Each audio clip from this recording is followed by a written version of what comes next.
How's it going, everyone? I'm Adam Molina. The Parrot Zik 2.0s were a really good pair of headphones, but were they worth the $399 price tag when they first came out? It's debatable.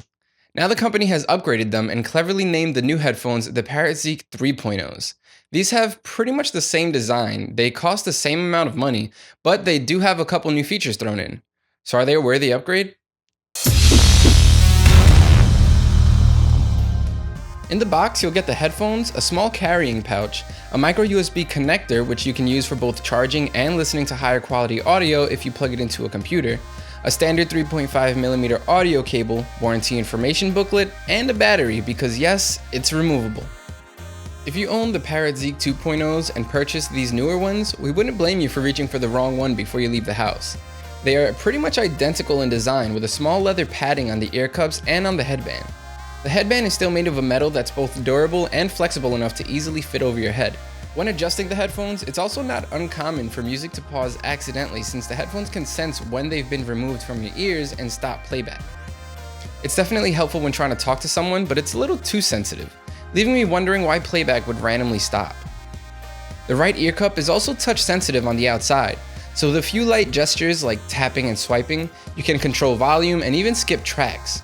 On the bottom of the right ear cup is also the power button, 3.5mm input, and a micro USB input. The headphones don't exactly float on your ears, but they are pretty comfortable. I really didn't have any issues with these, probably because of how thin they are for a pair of over-ears. I really like the slim minimal design. We're looking at these in the black grain leather option, but they come in a bunch of other colors and styles, including crocodile skin. This is really where the Zik 3.0s prevails over their predecessors, with updated Bluetooth 3.0 and the ability to connect via 3.5mm to your devices or USB to your computer. The Bluetooth connection is really strong, and after a few days of testing, I only noted it skipping once. The controls on the side of the headphones also work perfectly. The only thing that really takes some getting used to is how often you're going to accidentally pause playback when you tap the side of the headphones. It even works on Netflix, effectively pausing video playback on mobile devices. There's also an accompanying app that's the real star of the show. It lets you tweak a number of things ranging from how strong the active noise cancelling is to different EQ settings. The EQ settings are actually really helpful, but the ANC adjustment, not so much. When you turn it all the way down, it goes into street mode, which lets you hear what's going on around you. But by the time you take out your phone, find the app, and then turn it down, it's easier and probably quicker to just take off the headphones.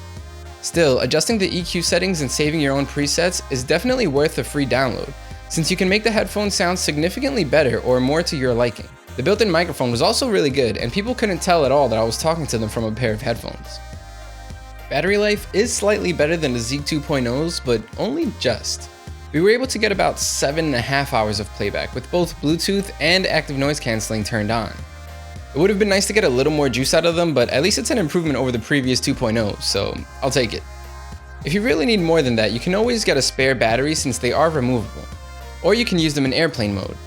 If you wire them to a device and only use ANC without Bluetooth, Parrot claims it can last you around 18 hours, which is perfect for long flights. You can also charge these wirelessly with any Qi wireless charger you may or may not have lying around. Spoiler alert, these sound very similar to the previous versions. There are little differences here and there, but if you're looking for a huge upgrade in sound quality, you're going to be disappointed. We did most of our testing via Bluetooth since these are wireless headphones, but we also did some of our testing with the included micro USB cable plugged into our computer. Noise cancelling was also really good. It wasn't as aggressive as other headphones like the Bose Quiet Comfort 25s, but it did a good job at removing a lot of the low hum and crowd babble that comes along with riding the subway. And that's all one can really ask for. The low end is a perfect mix of accurate and emphasized, if that makes any sense. Usually those two descriptions are polar opposites, but in this case the bass is only a little embellished and it's still very enjoyable. Mids definitely weren't the highlight of the headphones, but they weren't bad at all. Background instruments like the rhythm guitar in Run Baby Run by Tori et Moi were nicely detailed and spacing was just as good. Vocals could have used a little push in my opinion, but they were still easily distinguishable. The high end was also crisp and detailed with nothing ever sounding harsh. Details in guitar slides, hi-hats, and shakers in Mellow Out by Nathaniel Rateliff and the Night Sweats were sitting nicely on top, and that was the case with most songs. The Zik 3.0s are just as impressive as their predecessors and even more so in some aspects. The controls are effortless, they sound really good, and I still really enjoyed the sleek minimal design. That said, it's not enough of an upgrade for you to ditch your 2.0s for a pair of these. But if you don't already have a premium pair of over-ears, these are a good buy. Speaking of which, that price tag. These cost $399, which puts them right in the middle of other great headphones like the Sennheiser Momentum Wireless or the Bose Quiet Comfort 25s. In fact, these go pretty much right down the middle in terms of price and design, so you're gonna have to decide how much you're willing to spend. We're giving these an 8.7 out of 10. And that's it for our review. Thanks for watching. If you want to know more about these particular headphones, you can check out the full written review over at SoundGuys.com. While you're here, give us a couple thumbs up. Let us know we're doing a good job.